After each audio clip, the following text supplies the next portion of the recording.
Hello and welcome. This is my channel, WillCole100, and we're going to be playing Fields of Glory Empires today as the Romans. So I'm going to do something a little bit different today as far as recording the parts. On a double monitor setup, Fields of Glory Empires doesn't necessarily jive particularly well with alt tabbing out. It tends to drag all the windows over to the window that, or the monitor that has Field of Glory Empires in it whenever you do that alt tab. So I'm going to try to actually do this without any without any alt tabbing. So that means I'm going to generate the parts by doing editing after the fact. So if you're watching on Twitch, it'll work pretty much the same way as it normally does. It's just the bits where I leave and take a break.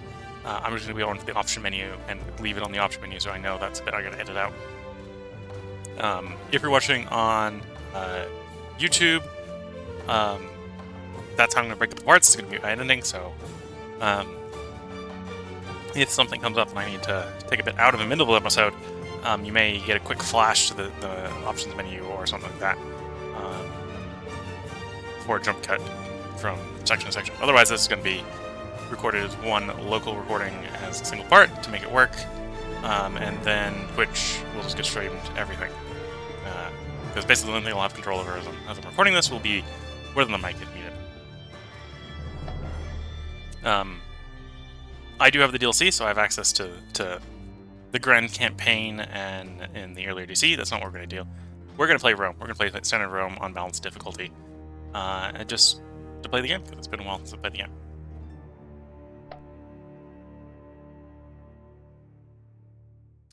So this would basically be the base Grand Campaign scenario that you get in Fields of Glory Empires, which is Rome time period centric. So we're going to basically play as Rome in the time period.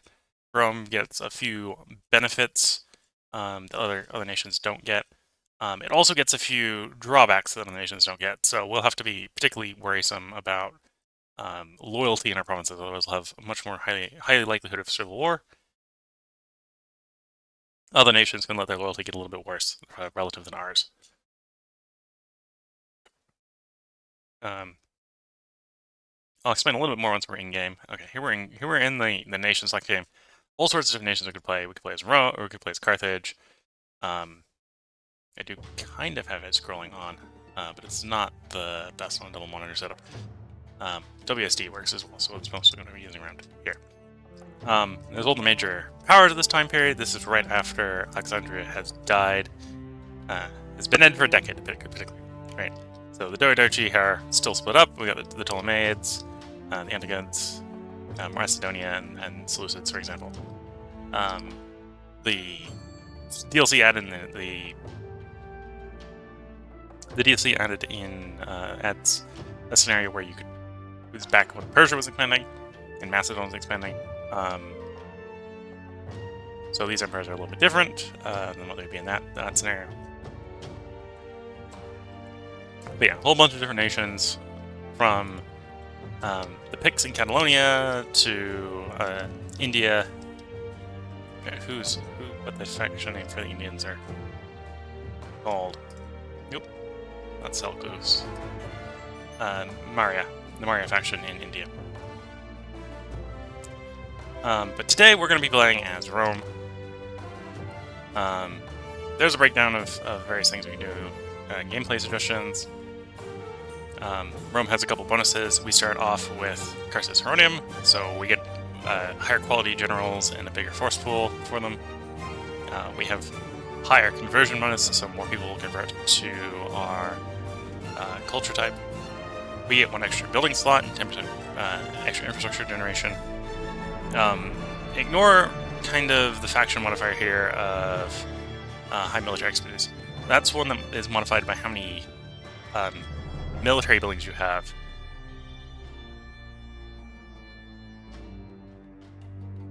I don't think builders might be as well, but the high military expertise here, or actually I think builders is one you can swap. High military expertise here is modified by the amount of high buildings we have.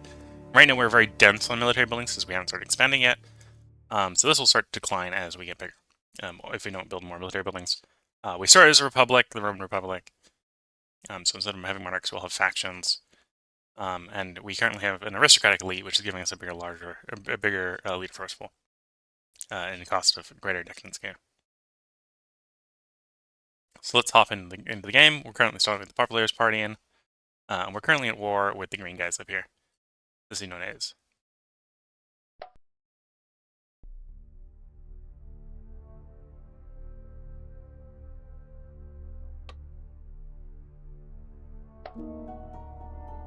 Roman Republic has contended with threats right from the start. The Xenones, a Celtic tribe to the northeast, is eager to repeat the Second Rome. They are our main enemy at the start. This is 2 dismillion Roman legions, 2 allied legions called LA, but extra legions can be recruited very rapidly. It is advised to do so. Okay. So this is our starting army, as it says, 2 early Republican infantry, 2 ally, we got 4 skirmishers, cavalry, and a couple light infantry. Recruitment-wise, right now we can recruit early Republican infantry in the capital, as well as Velote and light cavalry. Farther down the coast, we get ally, because this is a foreign province. It's not a proper Republican or proper Roman province yet. And up here we get ally as well. Stat-wise, these guys are 4/4s with besiegers. These guys are decent for sieging.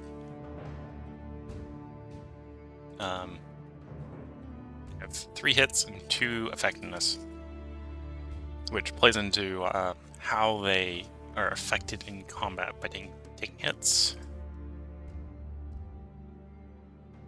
So we can also bring in this one. As we can see, the early Republican legions are a little bit better in terrain that is not forest, swamp, or mountains. We look here, that's hill, okay, no problem there. Plains, that's fine. Marsh would be a problem. So we maybe don't want to be overly reliant on these guys. We gotta go into the swamp. But the hills shouldn't be too bad.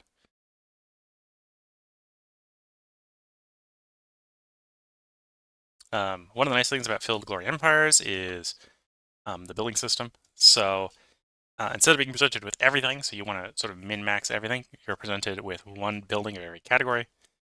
To build tier 2 buildings, you need 3 buildings of that type. And to build tier 3 buildings, you need 6 of that type.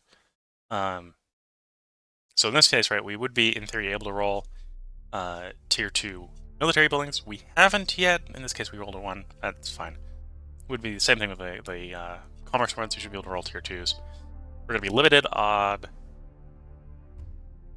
the ranches, the smokehouses, or basically the agriculture buildings, the healthcare buildings, and the infrastructure buildings at tier 1 for the moment, because we got down to the capital. And then we have culture buildings. Again, we're going to be limited down to 1. We have been sort of graced by being in Rome with having buildings such as the Senate, which is technically a tier 2 building. I think the tiers in the culture buildings don't really matter. Well, they matter for building them, for having them don't matter as much. The military ones will matter a little bit more, because we get down to that modifier I was talking about earlier of high military expertise.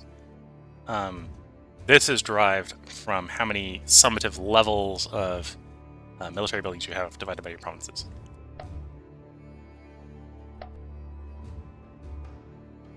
So right now we have 3 provinces. We got 3 things to build normal buildings. And so that's what we'll hop to.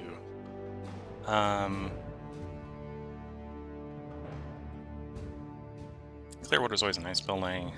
Crafting district isn't bad. Some things to note is the Roman legionnaires. I don't think we can see it here currently. Yeah, I know the Romans here, we can't see it here currently because we can't build any buildings in Rome. But our special Roman troops can build buildings. In the field structure construction, level 1. So yeah, they can build buildings. So things like roads. So nothing to build in Rome because we already have the max level road. If you were to move up here, we don't have the prerequisites for the max level road here. That would be 3 Karma Sperlings. Actually, I think it's 6 Karma Sperlings. So technically, we wouldn't be able to replace this paved road. We got destroyed. We do have the level 2 road, so right now we don't really have any good things for the Roman legions to build, but we are at war, so we should probably be preparing for that war. I'm going to probably do what it's just, which is I'm going to build a couple more Roman legions. Get 2 more right away. What is the frontage? Frontage is 8 in Tiberias up here. No applicable targets for bolster colony? Okay. Gotta want them to besiege Tiberias if at all possible, so let's also go ahead and recruit from here. Cover Velites to provide support. No, we can only... Okay. Or only can recruit one, then we'll be done next turn. Is that going to be the same here? Yeah. We'll still take the one. Oh no, actually that'll be 2 turns. That'll be still be fun.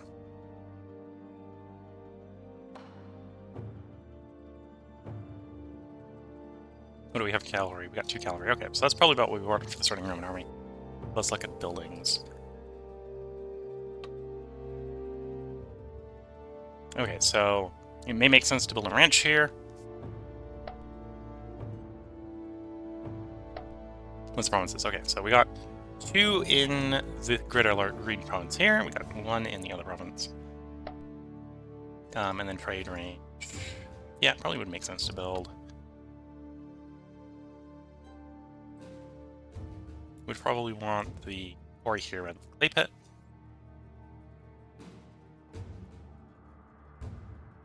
Although 2 nearby structures would produce more money if we had that right now. Because I think the paved roads need stone, yeah.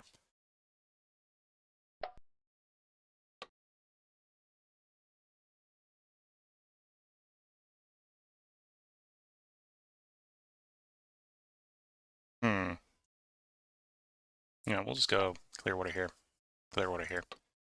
Or no, not Clearwater there. Don't particularly want to use sure. Loyalty is going to be a problem that we're going to have, so let's actually try to up loyalty where we can. Oh, we'll do the slave market here. We're going to want slave markets at some point. I'll get into why in a later part. And then we'll leave the army there. Give it a fairly boring turn here.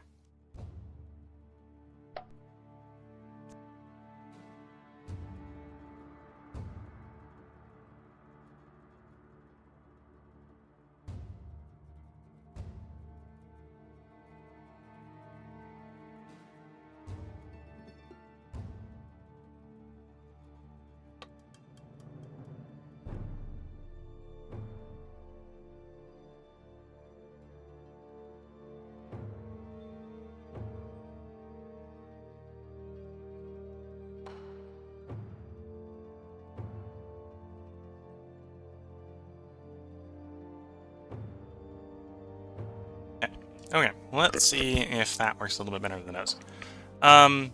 So, because I didn't adjust where our guys were assigned on this first turn, we are apparently not getting a high enough ratio of culture to decadence. This is one of the mechanics in the game. If you have a high enough ratio of culture to decadence, and this is actually competitive, right? So, if you have more culture relative to decadence than a third, or well, actually 2/3 of the nations in the game, you'll be in the progressing set of nations. If you're in the middle third, you'll be in the stable, and if you're in the bottom third, like where we ended up falling, we'd be in the declining. Declining, you have the ability to gain aging tokens, which you don't really want, and you want progress tokens, though you don't necessarily want them all now. Every time you get 5 progress tokens, you progress, and then every time you get 5 aging tokens, you decline.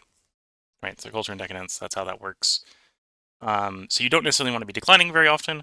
You want to mostly be progressing, but you don't necessarily want to be progressing too quickly, because then it can lead you to being basically stuck in a glorious age. So based on that, we probably do want to move some of our people around to up our culture a bit, so we'll move up to 2 there. Apparently we need people in money as well. Okay.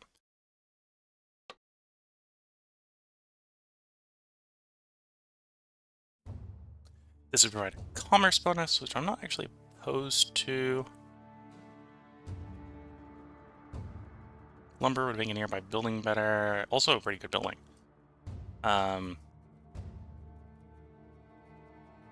Or we could go food with the cattle ranch there. Which we don't have in the area, so it would make sense to build the cattle ranch. Yeah, let's build the cattle ranch then.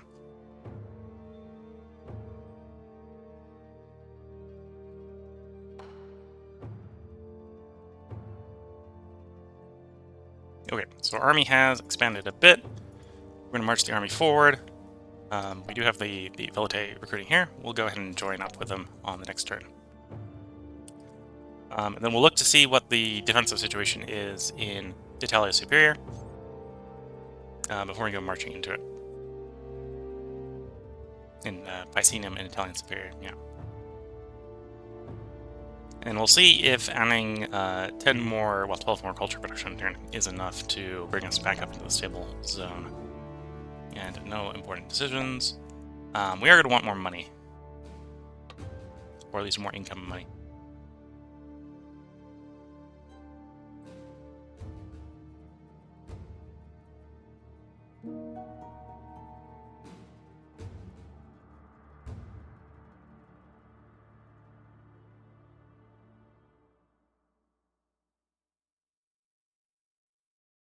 We'll hold off on these. We're not needing to pick these up right away. These expire in 11 turns, so we'll hold off on them.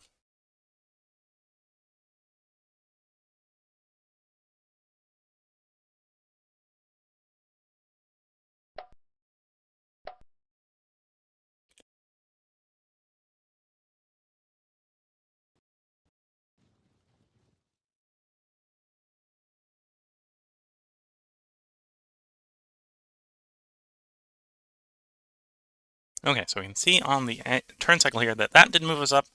Didn't move us up enough. We're still in the declining. That moved us up 2 places. So a little bit more is required. Let's go ahead and double it again.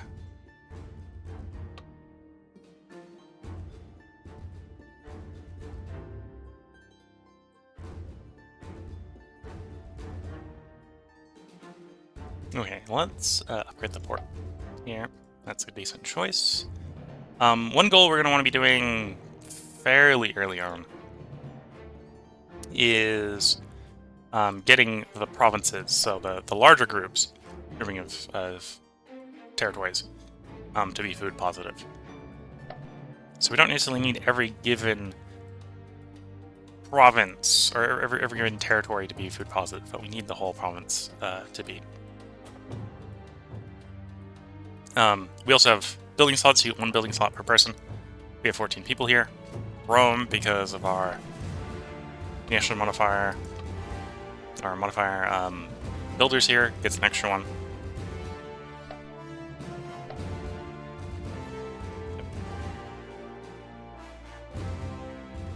We have a 1-1 here. Can we get a better one? Yeah, we can get a 2-1.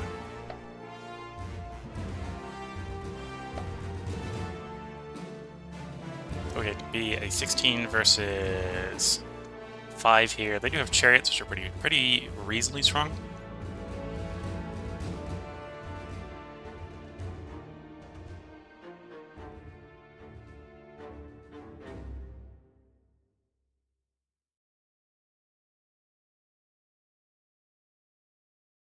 One thing I'm going to do is I'm going to go into Italia Superior here, or into our Aturmas here. Let's see if they'll go into Tiberias after we leave it.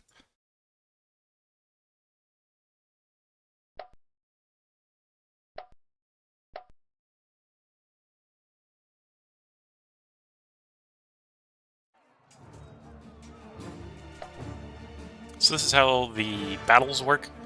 So you first start off at the skirmish phase, where all your units with a range attack will open fire on the enemy. In our case, we're playing as Rome. One of the historical flavors of Rome is that normal Roman legionaries carry a pila, a skirmishing weapon, to throw. So basically, most of our guys threw. So we were able to basically pelt the entire front line. We managed to exhaust 3 of their units before the melee started, and put 2 of them tired. Then you get into the battle phase. One of the reasons I looked for a better general is when you're attacking, you get their offense stat. When you're defending, you get the defense stat as an extra number of rolls. So we're fighting basic barbarians, or the independent barbarian troops here. So they don't have a general, so they get 1 roll. We have a general and then an offensive 2, so we're getting 3 rolls. Our troops, in the case of the early Roman Republic here, have 6 basic combat, and then we're getting a support bonus from the skirmishers in the rear of 2, bringing us up to 8. They have 3 base combat. They've actually got a train bonus, because hills are good for defending in, and then they have skirmishers again, providing them 2.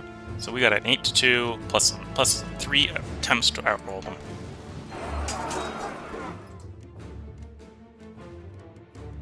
So there we go. We got a hit, such that we did 2/2 damage was enough to kill the guy.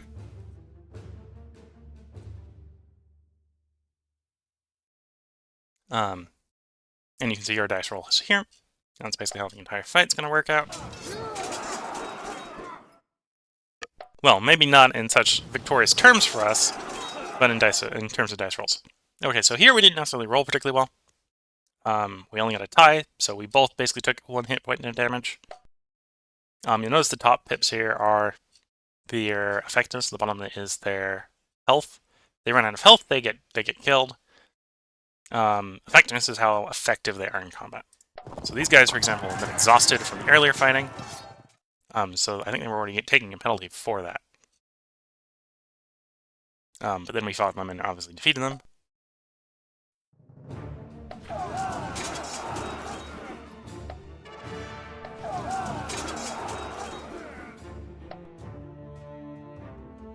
These guys are tired, so you can see minimum roll has been reduced to 1, whereas we got a minimum roll of 2.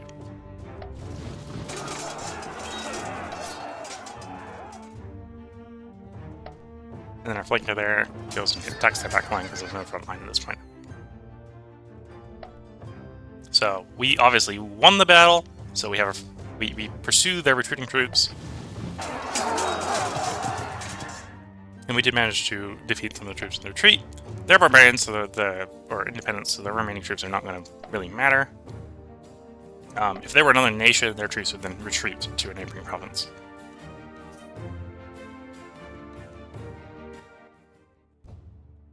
Okay, so we moved up 3, but gained an aging token because they're still in the aging category.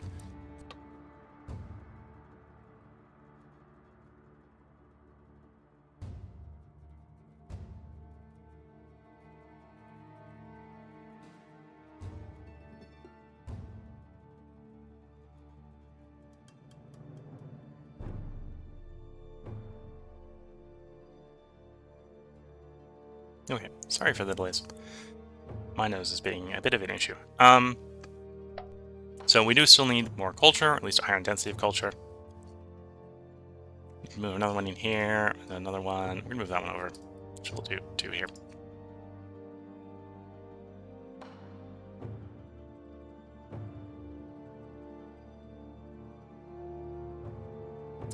So, conquer the province. We want a battle. Yeah. Next turn will be particularly harsh for men and crops. It'll be a harsh weather year in the next year. In Guild of Glory Empires, every 4th year is a particularly harsh year for balance reasons.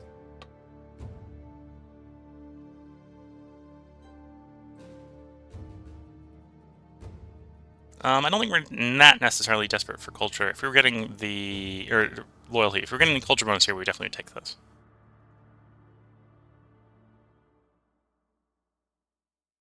Wood cutting wouldn't be bad here.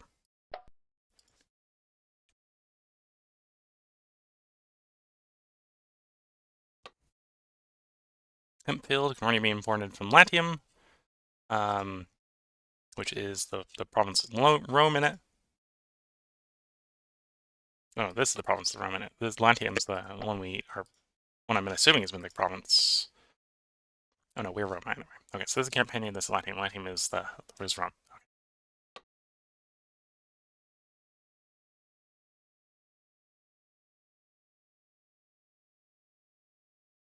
Okay, let's take the crafting district.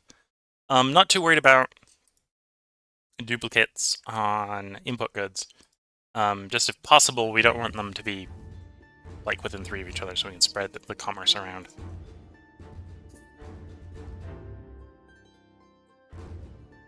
Okay, so once again, I don't necessarily want to go face them in their own province, right? So they're 10-guy army strong.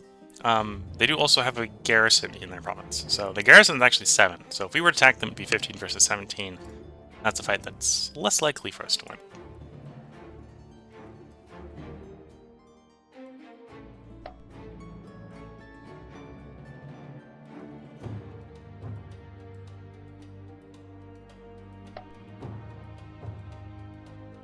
Okay, let's save the turn.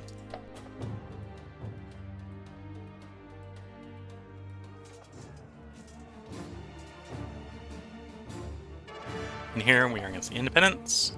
A little bit more open area. So once again, we see we have a range phase. This case, their front line is just long enough, and we're not actually going to hit the entire front line. Though we did have a pretty effective bombard there. So we got 4 exhausted, 3 tired. Right, which is basically reducing their minimum rolls on their dice rolls. Basically increasing the likelihood that we get kills and don't take damage in return.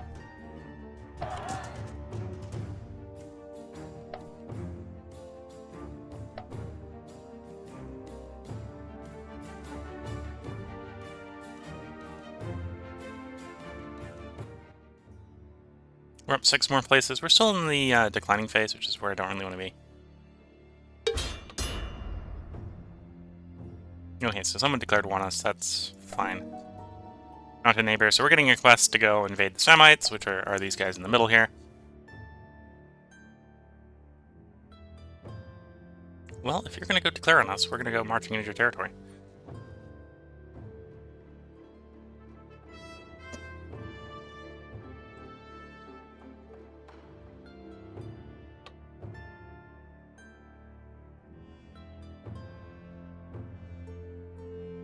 Okay, so you don't necessarily want the shepherd house there. Do you want more food there? But we don't necessarily want the shepherd house there. Because we can obviously import it from the province right next door, right? There's already a sheep herder is there and a sheep herder is there, so no.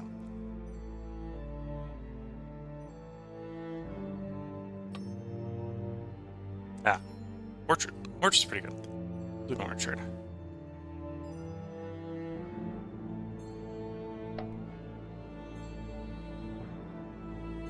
Get some culture there. Keep it balanced, we'll get culture there as well. Okay, see how that works from the culture standpoint.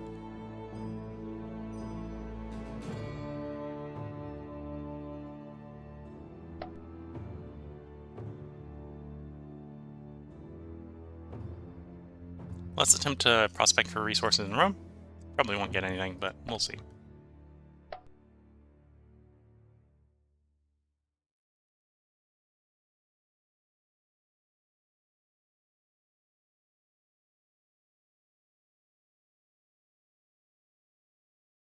Okay, up 7 more places. Still in the declining tier. We got another declining token. It's not a problem right now.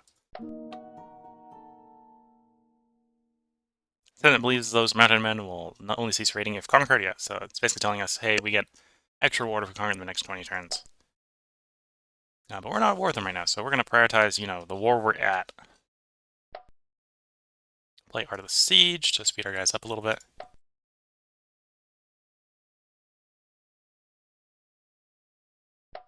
Oops, not what I wanted to do. Let's click. Yeah, button. Get an orchard here. So you notice the orchard doesn't have a good. Instead, it benefits from good. So I believe you can only build orchards in places where you have one of the bonus goods for it. So figs, nuts, seeds, dates, etc. orchard maybe isn't quite as good as the farm, but as a tier 1 food building, it's pretty good food building. And unlike the things like vineyards and stuff like that, where they're 5 base food, it's showing 4 here because we got enough in mouths right now in the province. And a good, sort of by default, the orchard has to min 10, right? So it's about twice as good as the other ones. And the side effect is a little bit more, you want to put it everywhere, sort of thing. So right now, I think we're going to go orchard here. The alternatives would probably be either public works or clear water. As I was bringing up earlier, the Roman legions can build roads, so I'm not in a rush to build roads everywhere. Maybe in a rush to try to get up to 2 infrastructure buildings beside roads, so we can get the tier 2 roads really early. We're not necessarily in a rush to build public works everywhere.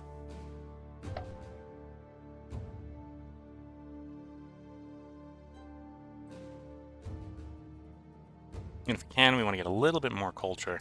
Keep going up until we get into the stable region.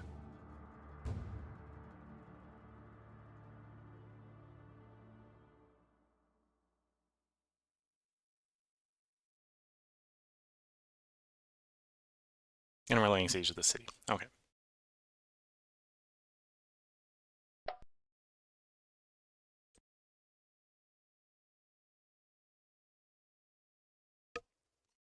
So the people we started at war with, we haven't actually touched their territory yet.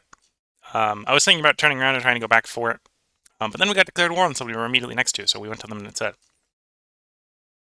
Okay, 10 more ranks. Now in stable, so that's about where we want to be. Would actually probably want to go about halfway up the stable ranking if possible as well. Okay.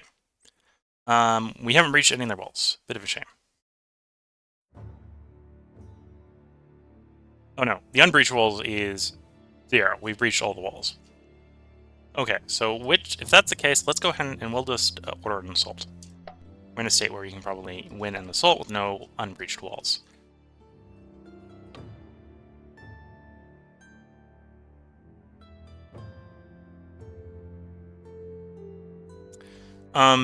Lots of good choices here.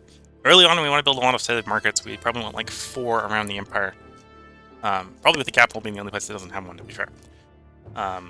With like 4 of them. We're going to skip on roads. Roads, if I was in any other nation, I'd probably pick the roads up here. But because we're Rome and can have the legions build it, we're not going to bother. The well, would be a good way to focus on the food that we've been working on. But at the same time, the main benefit of the well is it's a percentile building. We do at some point want to get a province somewhere within like three steps of Rome to import papyrus from. The building that produces papyrus happens to be a tier 3 building, so it might make sense to go well here. But because we're doing culture problems, I'm going to go ahead and build the monument.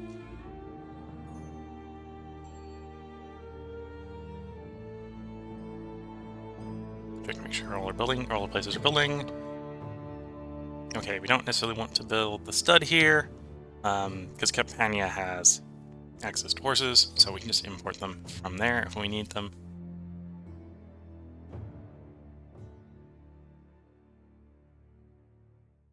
Woodcutter is tempting, because of that neighbor bonuses.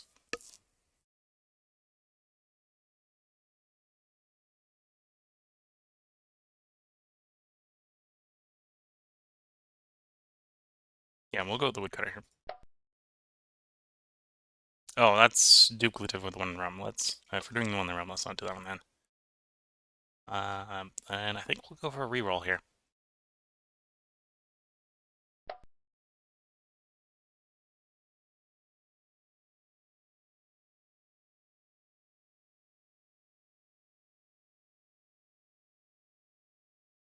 Culture a little bit more that way. It's slowing building down, which isn't super ideal, but gotta handle the trade-offs early. Okay, let's second turn and see our victory in that province.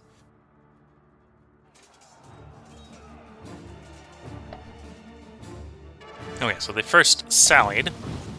Skirmish went off. Our guys are basically gonna pretty easily win these fights.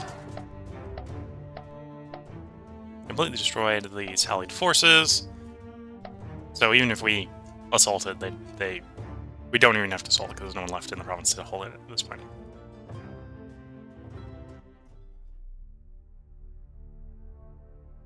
Oh, and we actually dropped 2 at this point. Right, so we definitely needed that culture infusion, otherwise we would have dropped more.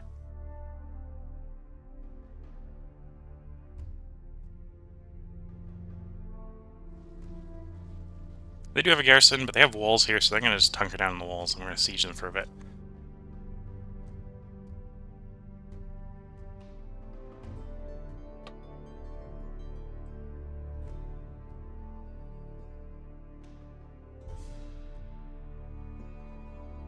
Candle shop.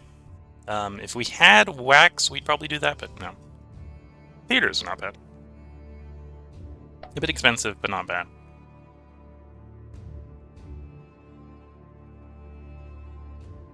Go up the culture a bit that way.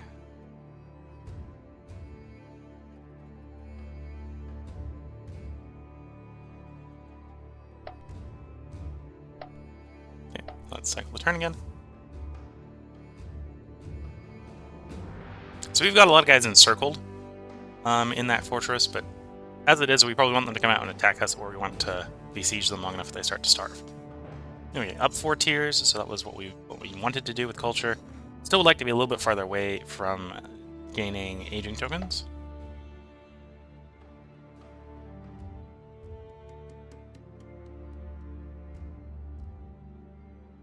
Okay, so the Samniums apparently raided Rome. Atlantium Rome. Interesting.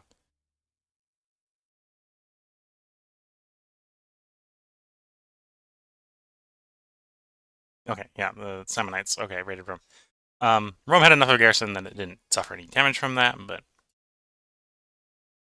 they tried to, which is its own style for front, depending on how you feel. Let's try to get a little bit more culture by swapping like that. That's looking fine. So we got 2 different types of pops with multiple different types of each of them, right? So we've got citizens who are free people, right? They are the ones that are good, probably the best at making commerce and culture in your country. Accepted ones are obviously the best. That'll depend on your culture and your nation or whatever. So Italic citizens are accepted. Hellenic citizens are accepted. And then you have slaves, right? That depending upon how accepted the slave is, which is slightly different as well, they'll be good at making food or making making infrastructure, but they're not really good at commerce. They're not really good at culture, and they generate a lot more unrest than a citizen. But you can generate those by fighting battles and winning wars, basically. Whereas the citizens, you have to grow them, or there are occasionally events or decisions you can take that convert some of your slaves into citizens.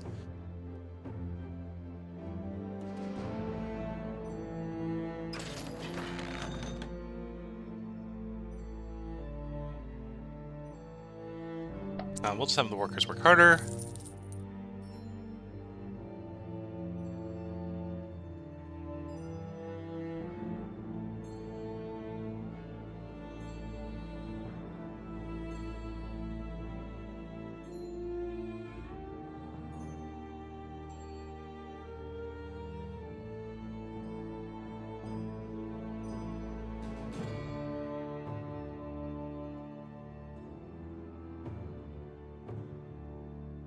Okay, let's just do a minor tax clump.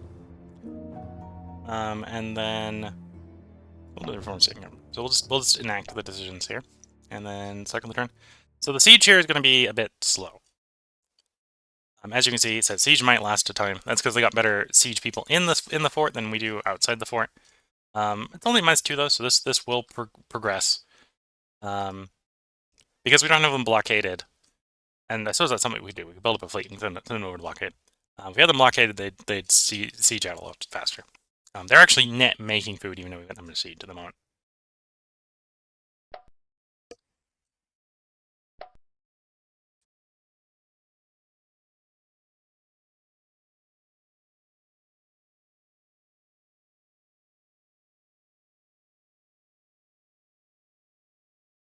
And the turn processes. We don't move anywhere, which is kind of undesirable. We would have wanted to move up a little bit more.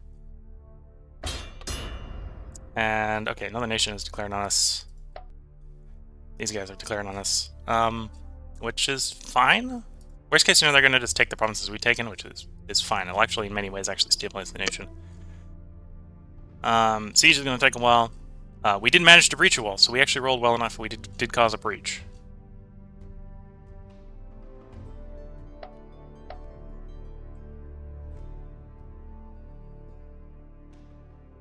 And to be fair, the provinces I care about are our walled provinces, so if they try to go out into the walled provinces, it'll be fine.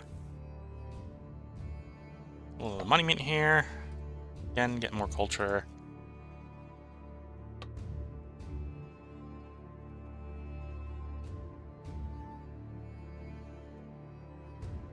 Fortune Teller wouldn't be the worst choice here. Or we could go farm. Let's do farm. Build up the food stockpile. That'll also allow us to take the slaves off of making food and put them on infrastructure.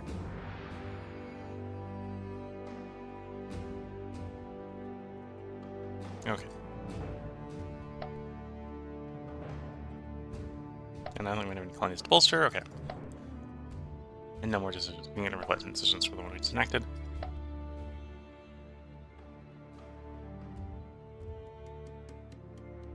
So looking at the time, I let this episode go a little bit long on purpose, just because I had a little bit of a slow start due to nasal problems. Probably this is where I'm going to go ahead and do the part break as soon as we open into the next turn.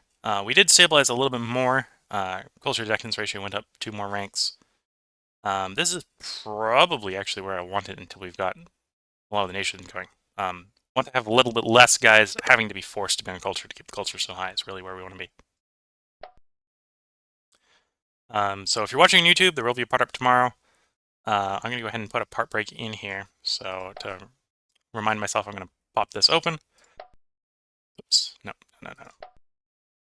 That one. So I hope you've all been enjoying. So until next time, I wish you all the best of luck and a good time. If you're watching on Twitch, I'm just going to mute the mic and sip a bit of tea. Try to keep the throat clear and the nose working so we can keep playing. And you're watching on YouTube again, the next part will be up tomorrow. My plan right now is to download basically I'll have recorded locally one long video and I'll have to chop it up, right? So going to that menu, like I just did a little bit before, is where I'm going to be reminding myself that I might have a part break to break out. So I'll have to remember not to edit that bit out, but